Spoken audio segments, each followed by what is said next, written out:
The anime begins with a young girl introducing herself.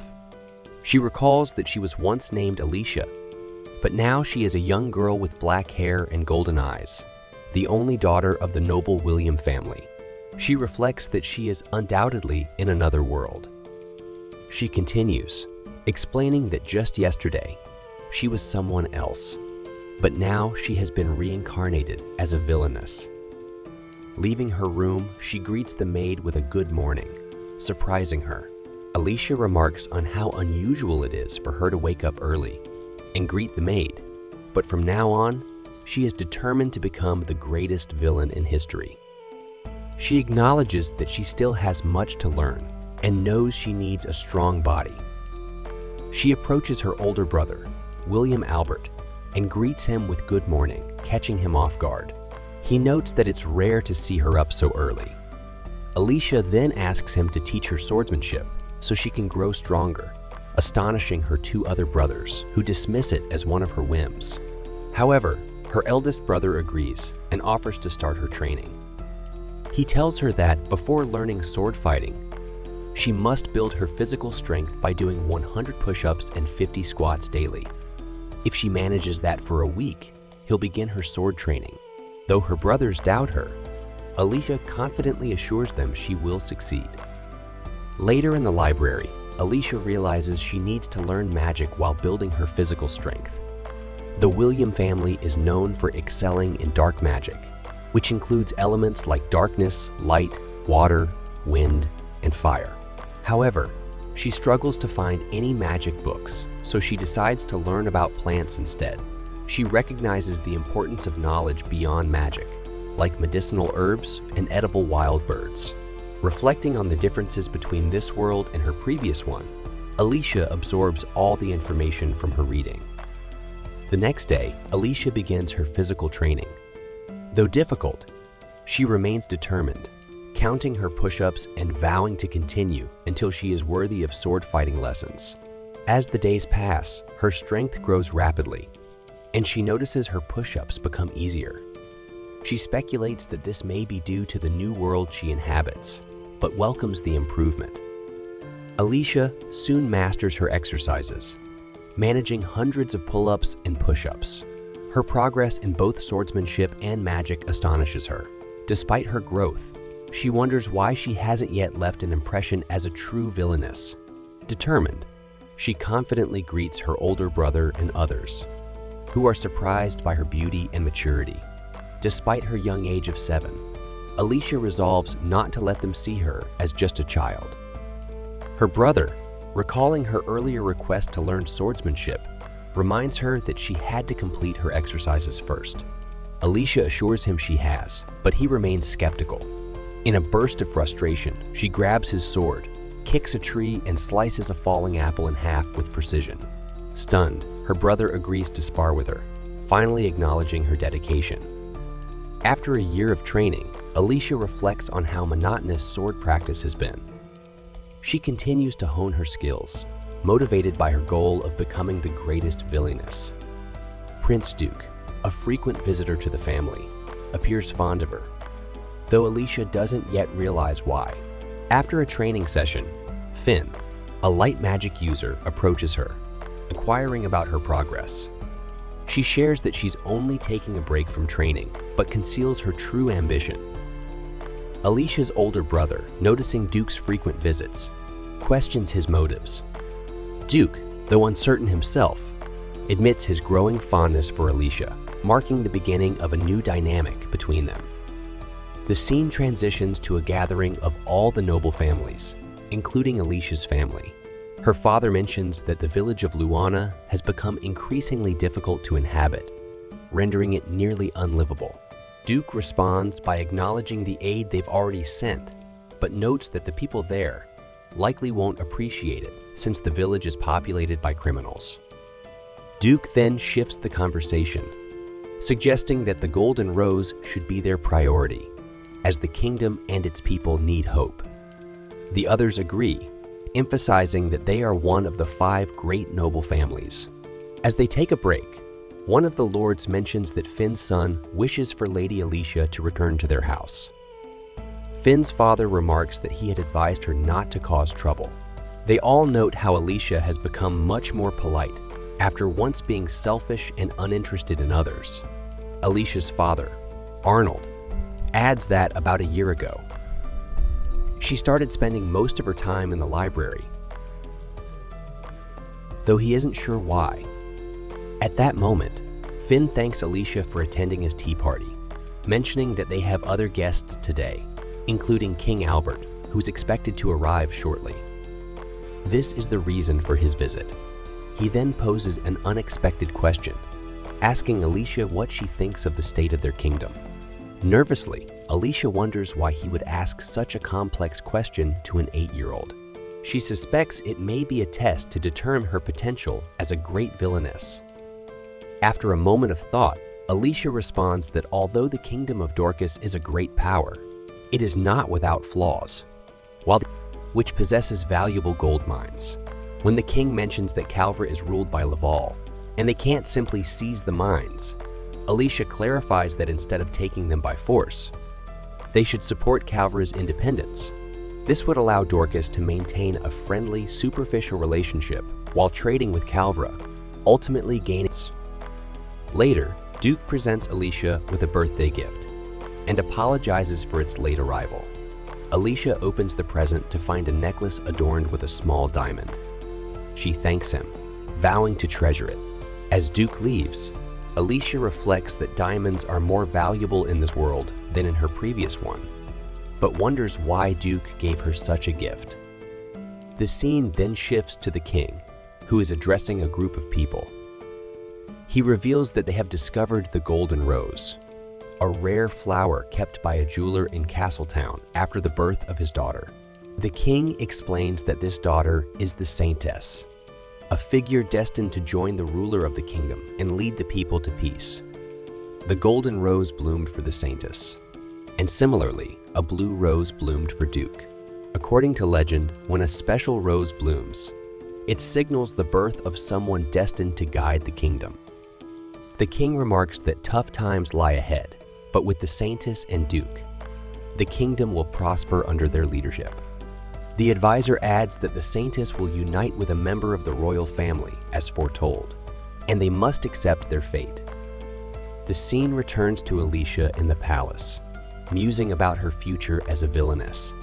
She imagines that if Duke ever falls in love with the protagonist and asks her to step aside, she will refuse without hesitation.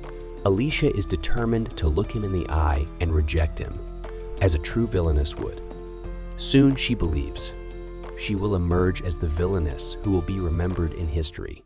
Alicia was in the library studying a map when she noticed that Lauren's village was close to her. She realized that if she crossed the forest behind their area, she could reach it. Her curiosity grew, because everything she had told the king about the village's rough streets and poor people came from books. However, she felt that just reading wasn't enough. She needed to see things for herself. But she knew her father wouldn't let her go, so she had to sneak out at night. When night came, Alicia pretended to be sleepy and then quietly slipped out, disguised. As she entered the dark forest, she began to feel scared. She reminded herself that the village was protected by a magical barrier, and since she had magic, she should be able to pass through. She knew she had to hurry or she'd have to return before anyone realized she was gone. Eventually, she found the magical barrier and passed through it. Immediately, a foul smell hit her, and she saw a homeless person lying on the ground. She was shocked at how bad things were.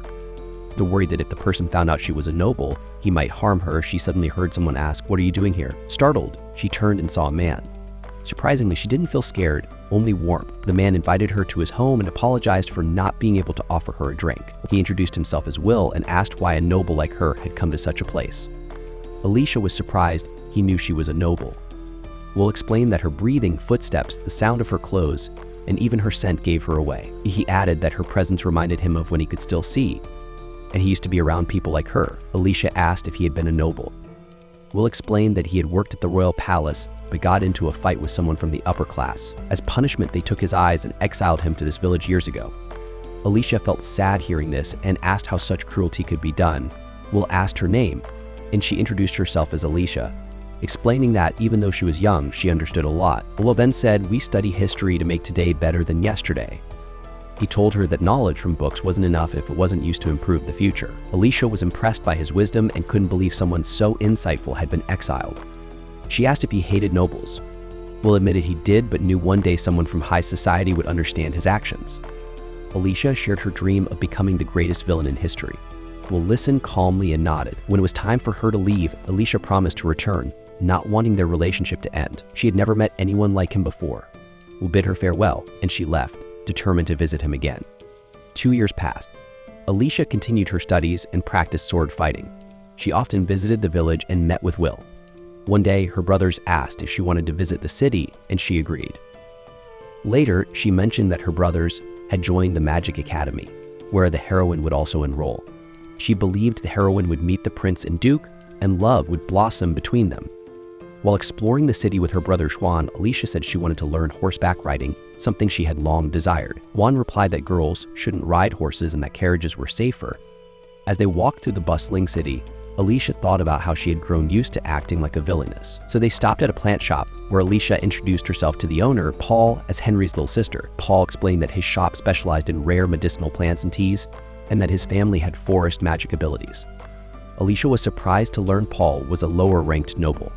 Paul shared his love for plants and their healing powers, which inspired him to open the shop. He picked up an herb and began explaining it, but Alicia interrupted, identifying it as Ijosaya, a plant that could lower fevers quickly. Paul was impressed and asked if she was interested in plants. Staying in her villainous persona, Alicia arrogantly said she needed to know such things for her studies. Instead of getting upset, Paul laughed, surprising her with his calm reaction. Later, they met with the Duke, who was jealous they had gone out without him. He insisted they include him next time. He asked Alicia if there was something she wanted to do, and she replied that she wanted to test her sword training, but her family wouldn't let her. The Duke urged her brother to take her, but her brother refused, saying she was too young and a girl. Alicia demanded a logical reason, but when her brother didn't give one, she stormed off, thinking her reaction was very villainous. While walking through the palace, Alicia overheard her brother discussing her stubbornness with their father. They admitted that one day she would do what she wanted on her own, but they couldn't tell her the real reason behind their decisions just yet. When Alicia returned home with her clothes dirty, her maid asked what had happened, but Alicia didn't respond, as she was deep in thought about the tragic events she had seen earlier that day. Later at night, she went back to the village and entered Will's house. She was surprised to find him with the same child from the morning. She asked how he had saved the child, and Will explained that although he had tried his best, it might not be enough. That the child had a fever and was in critical condition. Will explained that this was common in the village, where there was no medical care and many children were left to survive on their own. The boy was an orphan, and Will had taken him and other children under his care. He told Aisha the boy was a genius, even at 6 years old, but with no education, his future seemed bleak in a village full of criminals. So Will assured Alicia it wasn't her fault. By the way, don't forget to like, share, and subscribe if you're enjoying this episode. As Alicia returned home, she thought about the differences between her life of privilege and the harsh realities faced by the villagers. She questioned why she was born into comfort, with access to education and a loving family, while others were not so lucky. So despite her advantages, she felt powerless. She didn't want to save people. That was the heroine's job. Alicia felt disappointed in herself for being afraid and unable to act when the child needed help, especially when she was supposed to be the strongest in the world. But she refused to give up. She was determined to become the greatest villainess in history.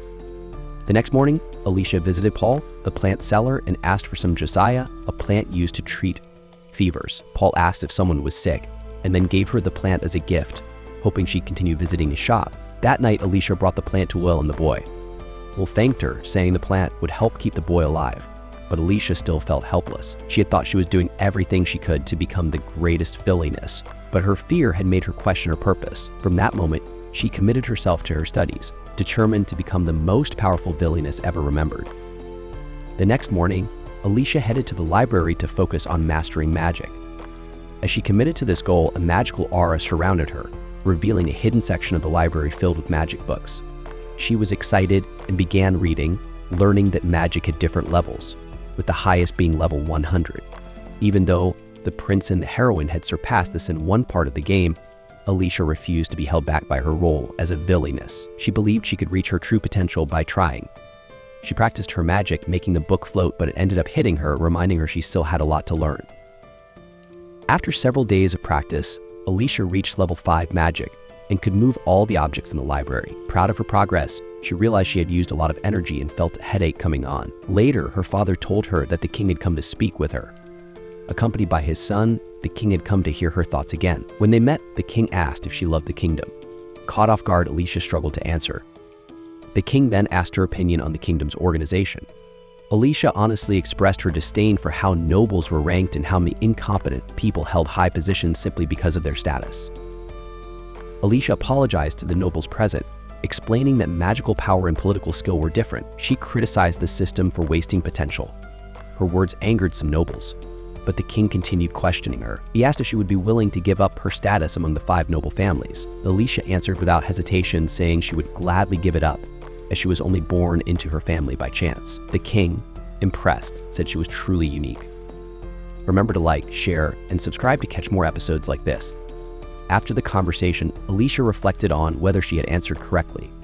Exhausted, she tried to rest but suddenly collapsed with a fever. Duke noticed and quickly carried her to her room to ensure she received proper care. This brings an end to episode 2. The episode begins with Aisha recovering from her fever, now in good health thanks to the medicine. She wakes up and reflects on her thoughts, wondering what Prince Duke's intentions are towards her. She questions whether he sees her as a sister or if he is simply a womanizer. The scene shifts to Aisha going outside, determined to become wicked. She plans to sneak into the Magic Academy, thinking it's the largest building in the area and hoping to find Prince Duke. Although she knows it's not the right time to meet the heroine, she is eager to gather information. However, Aisha realizes that she doesn't even know what the heroine looks like, so she's unsure whether she will recognize her if they meet. Still, she reassures herself that this won't be a problem. As Aisha walks through a large garden, she begins to feel lost, marveling at how maze-like the area is. She finally sneaks closer to the academy, but when she sees workers nearby, she hesitates, worried they might kick her out if they realize she's just a child. At that moment, a girl approaches her and asks if she's lost. Introducing herself as Bliss Carter, a student at the academy, the girl offers to help. Aisha is surprised by the unfamiliar family name, Carter, and mentions that she runs a bakery in the city. She wonders if Bliss could be the heroine, even though she expected the heroine to be from a more common background. Bliss, in turn, is intrigued by Aisha's appearance and hair color. They introduce themselves and laugh together, with Bliss offering to show Aisha where she needs to go. Aisha is struck by Bliss's angelic smile and kind nature, thinking that everyone must love her. They arrive at the academy, where Bliss mentions finding a lost little girl, but when she turns around, Aisha is gone, hiding nearby. At that moment, Prince Duke arrives and Bliss informs him about the lost girl. Meanwhile, Aisha sneaks further into the building. Since classes have already started, she believes no one will notice her, allowing her to explore. She thinks to herself that she's achieved her goal of sneaking in and can now gather more information, especially about dark magic, which the academy is known for. Inside the academy, the students are discussing a very clever girl who has been solving incredibly difficult problems, describing her as a dark-haired child around 10 years old. They wonder who she is and speculate whether she could outshine Bliss. Aisha then steps up to the board and outlines a strategy, explaining how neighboring countries could be used to isolate the city of Lavero, pretending to help while securing their own interests. The other students are amazed at her intelligence and wonder who she is. Aisha returns home later, overhearing her father talking to Mr. Joan about Liz, mentioning that she could be dangerous. Realizing that Aisha is eavesdropping, Mr. Joan asks her how much of the conversation she heard and threatens to erase her memory using magic. Frightened, Aisha quickly promises not to reveal anything about Liz's supernatural abilities, insisting that Liz doesn't seem like a threat. When asked if she met Liz, Aisha only hints that it was just a hunch and doesn't disclose their meeting. She then excuses herself, saying it's time for bed. In her room, Aisha practices magic and shows remarkable progress in controlling her powers. Her brother enters, telling her that Liz wants to meet with her. Aisha is excited, as she has grown to like Liz. The scene then shifts to a gathering where Aisha is preparing to share her thoughts and ideas. She suddenly recalls a key event in her life, where Prince Duke and Liz grow closer, a relationship that threatens her position as the villainess. She cannot allow this, so she decides to view Liz as her only rival and get closer to both of them. Aisha is furious that a commoner, like Liz, is getting close to Prince Duke. Her pride as the villainess takes over and she resolves to confront Liz, declaring that she is the only one worthy of being with Prince Duke. However, when Liz speaks to Aisha, expressing happiness at her efforts and contributions, Aisha becomes frustrated.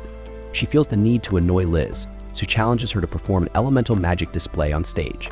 Liz agrees enthusiastically, and everyone present is confident that the performance will be impressive. Aisha became increasingly frustrated when everyone agreed to any suggestion without hesitation. Liz then asked if Aisha would join her on stage for a performance. Aisha declined, explaining that she wasn't a student at the academy. Liz reassured her, saying that it wasn't something she needed to worry about, as they could take care of the details. Despite Liz's encouragement, Aisha refused again, and Duke stepped in, telling Liz not to pressure Aisha, as she clearly didn't want to participate. Liz felt disheartened, thinking she had done something to make Aisha dislike her. Aisha responded, explaining that not everyone gets along and there's no need to force a connection. Liz insisted that if they talked more, they could become close friends. Henry then interrupted, agreeing with Liz, saying that you can't decide you don't get along with someone without getting to know them first. He encouraged Aisha to talk to Liz more. Reluctantly, Aisha agreed to give it a try. Liz began by asking Aisha about her favorite flower. Aisha replied that she liked the lily of the valley because it hides deadly poison behind its beauty. Liz shared that she liked marguerite flowers, then asked Aisha about her favorite sweets. Aisha answered that she liked macarons. Feeling like the questions were dull and unimportant, Aisha used her magic to summon a marguerite flower and handed it to Liz, saying, "It's the perfect flower for a perfect girl like you." Everyone was astonished that Aisha could perform such advanced magic at just 10 years old. Henry quickly told Aisha to return to her room. Aisha felt confused, thinking she had done something wrong but unsure what it was. Later that night, she spoke with Will, telling him she could only perform beginner-level magic. Will was impressed, as most people couldn't use magic until they were 13. He shared a story about someone he knew who was skilled in magic at a young age, but that person had overestimated his abilities and lost control, leading to a disaster. While talking, Gil woke up and Will mentioned that Aisha had brought him medicine. Aisha greeted Gil, but he remained unresponsive. Will apologized, explaining that Gil's personal struggles made him distant. The old man in the room commented on Gil's difficult circumstances, and Aisha thought to herself that she didn't blame him. Aisha recalled Liz's words about marguerite flowers symbolizing honesty and trust, qualities she felt Liz embodied, qualities Aisha believed were the opposite of her own, as she aspired to become a villain. Turning to Gil, Aisha coldly told him that he should die now if he wanted to avoid people forever. She asked if he planned to continue running from everything that frightened him, even suggesting that it might have been better if he hadn't taken the medicine she provided. Gil angrily replied that no one had asked for her help, and Aisha coldly said that by giving him the medicine she had ensured he had no desire to live. She told him that killing him would help her, so he should decide whether to live or die. When Aisha tried to use magic, Gil threw a pillow at her, saying he wouldn't let her kill him. So Aisha replied that as long as he was determined to live, she would stand by his side and help him. She offered to take him with her if he ever wanted to leave. Surprised, Gil asked why she was doing this, and Aisha responded that she was using him, believing he would be useful due to his intelligence. But she reminded him that she was still a villain at heart. Gil's father then remarked that Aisha had a good heart, despite her strange ways.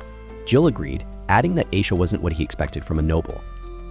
The next day, at the palace, the king's aide discussed Aisha's progress.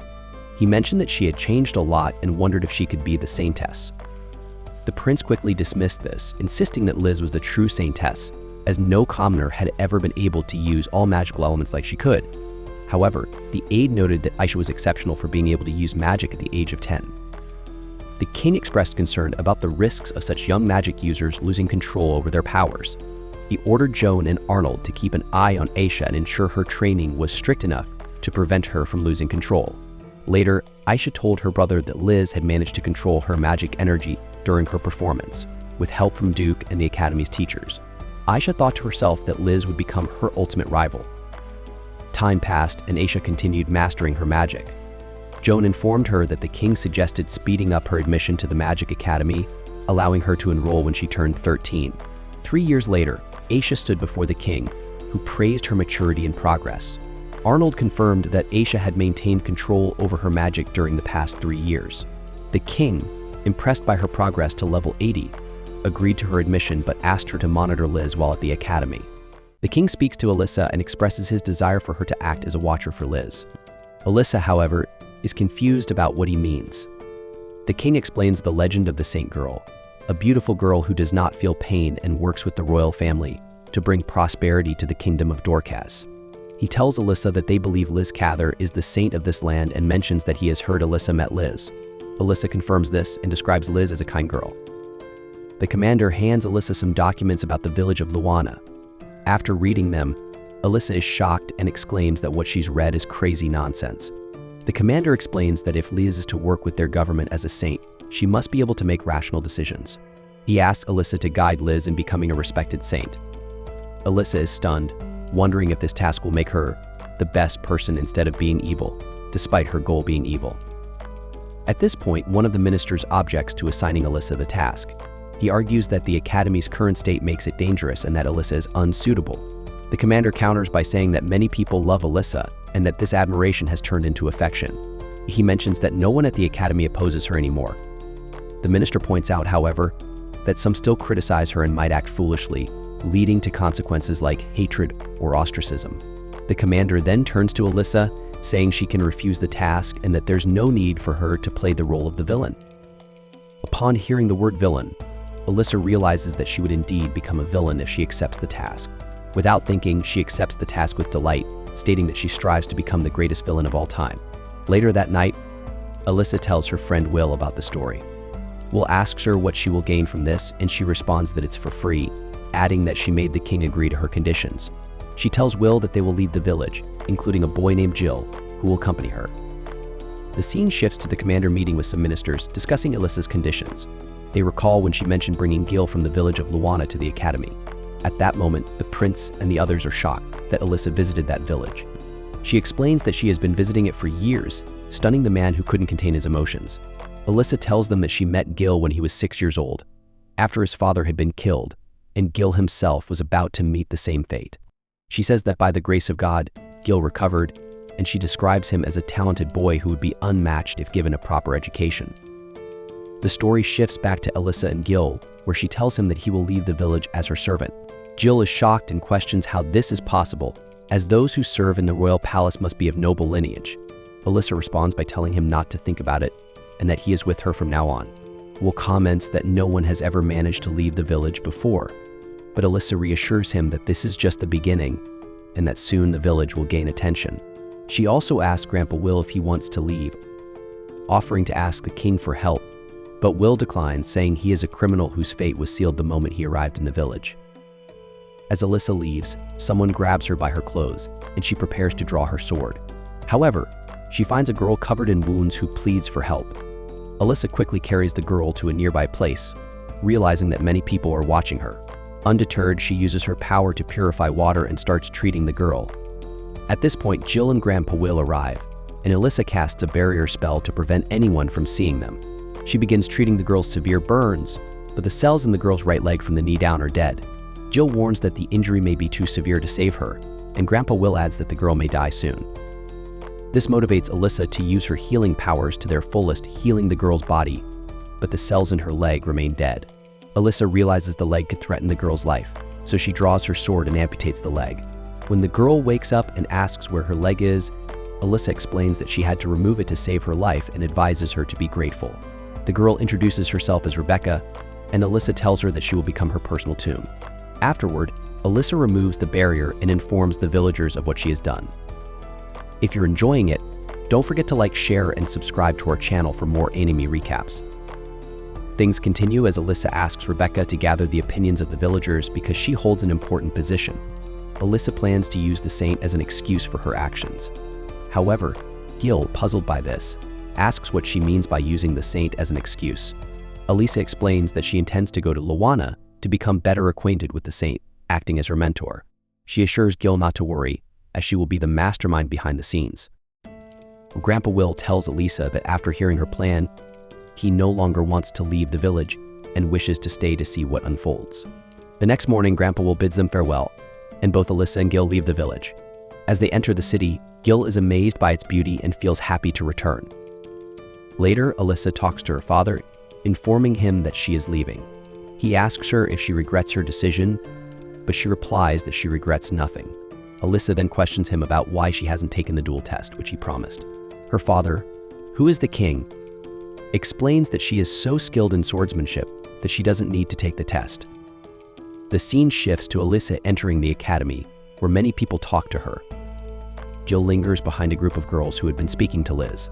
The girls notice Alyssa and ask if she is Albert's younger sister, commenting on how much she resembles her. One of the girls grabs a strand of Alyssa's hair, admiring its beauty. In response, Alyssa slaps the girl's hand and rebukes her for being rude and obnoxious. At that moment, Liz appears with 4 young men by her side. The girl who was reprimanded by Alyssa complains to Liz, accusing Alyssa of hitting her and calling them obnoxious. Alyssa defends herself, saying the girls were obnoxious because of their overly friendly behavior. Liz tells Alyssa that it's no reason to hurt someone and asks her to apologize. Alyssa refuses and walks away. Alyssa enjoys the situation, thinking that such actions will help her become a villain. However, she suddenly vanishes, and Duke, using teleportation magic, captures her. The prince, Duke, approaches her fondly, taking hold of her necklace which he had given her when she was a child. Alyssa worries that he might break it, which would embarrass her, but instead, Duke sniffs it and whispers in her ear affectionately. He places his hand on her head, telling her she is not a villain and will not be able to commit evil. Alyssa pushes him away and quickly leaves, suspecting that Duke, a known womanizer, had improper intentions. After running away, Gil finds Alyssa and realizes she is very angry. The next morning, Liz is surrounded by admirers while Alyssa and her servant Gil enter the scene. They see that Liz and the others are drinking tea. Alyssa, thinking of something wicked, grabs an article written by Liz and tells her it was well received. Liz explains that the article suggests removing the wall surrounding the village of Luana, a symbol of poverty, to allow the villagers to live happier lives. She believes that everyone's happiness will eliminate inequality. Alyssa throws the article away, calling it shallow, unrealistic, and boring. This angers everyone, but Liz cautiously asks Alyssa why she finds the article unrealistic. Alyssa explains that equality is impossible, and that Liz's idea is nothing more than a fairy tale. She argues that breaking the wall will not eliminate inequality based on lineage, and that without proper measures, public order will deteriorate. Liz questions Alyssa's harsh view of the villagers, asking if Alyssa truly believes they will cause trouble. Alyssa responds that it's arrogant to claim that the hatred felt by the oppressed can simply be eliminated. Liz argues that tolerance will bring peace, but Alyssa counters that idealism won't change reality. She tells Liz that her article lacks a practical approach and that no one had pointed out its flaws because they were too busy flattering her. Alyssa continues by criticizing the group, saying they are useless and merely indulge Liz. Liz, maintaining her composure, tells Alyssa not to insult her friends. Alyssa, however, presses further, pointing out Liz's talents and magical abilities, which she claims symbolize inequality. Alyssa explains that while she doesn't think everyone needs to be equal, striving for improvement through competition is important. She adds that if people stop being praised for their strengths in the name of equality, it would be unjust. Liz, silent and unable to respond, admits that she wants to create a world where everyone is happy. Alyssa, disappointed, remarks that she was hoping for a more constructive debate and leaves the room. Liz's friends try to comfort her, but Liz acknowledges that everything Alyssa said was meant for her own good. Later, Alyssa reflects on the confrontation, feeling satisfied that she had thoroughly humiliated Liz. She vows to stop Liz in her tracks, proving her commitment to becoming a true villain. This brings an end to our episode. The scene shifts to Grandpa Noel, where Alyssa and Jill approach Rebecca to discuss the villagers' stories. Rebecca tells them that, although things are going well, she has noticed that negative feelings are dominant among the villagers. She adds that some of the most aggressive individuals talk about looting everything they see if they leave the village. Alyssa cautions Rebecca, emphasizing that the situation is dangerous and reminding her to prioritize her safety. She points out that, given her injury, Rebecca would struggle to escape if anything went wrong. Rebecca reassures her that everything will be fine, saying that, since the villagers know she has Alyssa's support, they wouldn't dare act against her. Alyssa finds this amusing and remarks that it makes her feel like a true villain. Rebecca continues, explaining to Alyssa that everyone in the village was born there and has resigned themselves to an unchanging life. But recently, there is someone who, though they might have ordinarily died, is still alive and has sparked the villagers' hope for change. Rebecca believes that if transformation comes, it should be through the villagers themselves. She reflects on a saying, noting that God does not change the condition of a people until they change what is in themselves, and encourages them to start by transforming their own lives and families. Alyssa agrees, mentioning that Liz's influence has significantly increased public interest in the village. However, she admits they're not at a stage where specific actions can be taken. Grandpa Noel advises patience, reminding them that meaningful change takes time. Rebecca then requests Alyssa's help in providing the villagers with a few crops from outside, as they believe the outside world has a variety of produce. Alyssa declines, playfully remarking that she's a villain and doesn't do good deeds for anyone. Jill quietly suggests to Rebecca that she negotiate with Elisa, describing her as a bit eccentric. The scene then shifts to Elisa riding to Luana. Her brother, Henry, notices her and comments that she seems to be taking on too much. She's surprised to see him alone and asks about their other brother, Alan. Henry admits that he's grown distant from Alan. Despite their closeness before, Alan talks mostly about Liz since they joined the academy. Henry then questions the reasons why Elisa dislikes Liz so strongly and seems intent on becoming a villain. He wonders if it's because she's jealous of Liz's popularity, loves control, or simply wants attention even if it means spreading chaos. Reflecting on her past conversations with Liz, Elisa recalls how Liz's independence boosted her own confidence, even though others accused her of starting fights. When she spoke with her twin brother about her rivalry with Liz, he asked if there was a specific reason for it. Elisa responded vaguely, smiling and saying, "Nothing." Accepting her answer, her brother handed her an invitation to the king's upcoming tea party, informing her that Liz would also be attending. At the tea party, Elisa's brothers advised her to avoid saying anything unnecessary. Upon arrival, they see Liz in the meeting room, seated with Albert, Alan, Henry, and Alicia. Alicia warmly welcomes Liz, but Vin notes that he can't quite tell if Liz and Alicia are friends or rivals. Just then, the king enters, thanking everyone for their loyalty to the Duke and inviting them to enjoy the refreshments. Liz expresses gratitude, and Alicia, feeling envious, notes Liz's proximity to the king. She resolves to excel in the Saintess test, feeling that achieving the true ending is crucial for her future. However, she has always struggled with the complex answers expected of the ideal heroine, which makes it challenging. During the party, Liz comments to the king that events are unfolding as they did in the game, noting that many characters present are the same ones who could have been defeated. Alicia observes that the game events seem to reflect real life, as her relationships with her brothers feel tense, much like in the game. Henry behaves somewhat differently, while Jill and Eric appear to harbor dislike toward her. Vin and Curtis remain polite yet distant with both Liz and Alicia, as if adhering to the game's storyline. However, the Duke behaves unusually, giving the heroine a warm smile instead of his typical reserved demeanor. The king speaks to Alicia, asking if she remembers her prediction about Doran's economic challenges from 3 years ago, when she had first infiltrated the academy. Alicia realizes that the king is aware of her past analysis, where she had accurately predicted Doran's economic troubles. He praises her foresight, surprised at her insight from years ago. Liz, feeling concerned, asks if Doran is now bankrupt, since their economic measures appeared to be effective. Alicia explains that while Doran's production and purchasing power were out of balance, the measures implemented 4 years ago were only temporary fixes, as Liz had suggested. She points out that anyone could have foreseen Doran reaching a breaking point 3 years ago, and relying solely on short-term solutions without considering future implications is one of Liz's weaknesses. Alicia emphasizes that Doran's potential collapse cannot be ignored. Liz proposes an alliance with Doran, insisting that sincerity is essential in helping them. Alicia challenges this, arguing that if sincerity were enough, Doran wouldn't be facing bankruptcy in the first place. The scene opens with Jill feeling annoyed at Alicia's tone, perceiving that she constantly contradicts Liz. Alicia ignores Jill's reaction, continuing to argue that Doran's weakened state makes it a prime candidate for dependency, hinting at invasion. She points out that their kingdom's main concern should not be the small state of Doran, but rather Laval, a larger nation with a complicated relationship with them. Alicia argues that occupying Doran could be risky if it leads to Laval seizing the opportunity to act against them. Eric agrees, mentioning that his father has spoken of rising tensions near their borders with Laval. Liz then asks Alicia about the sentiments of the people of Doran. Alicia advises that wishing for the happiness of a neighboring country is naive if it puts their own at risk. If Liz truly wants to help, she should focus on aiding Doran in building an internal economic recovery. She suggests that Doran could improve its economy by marketing its local specialties.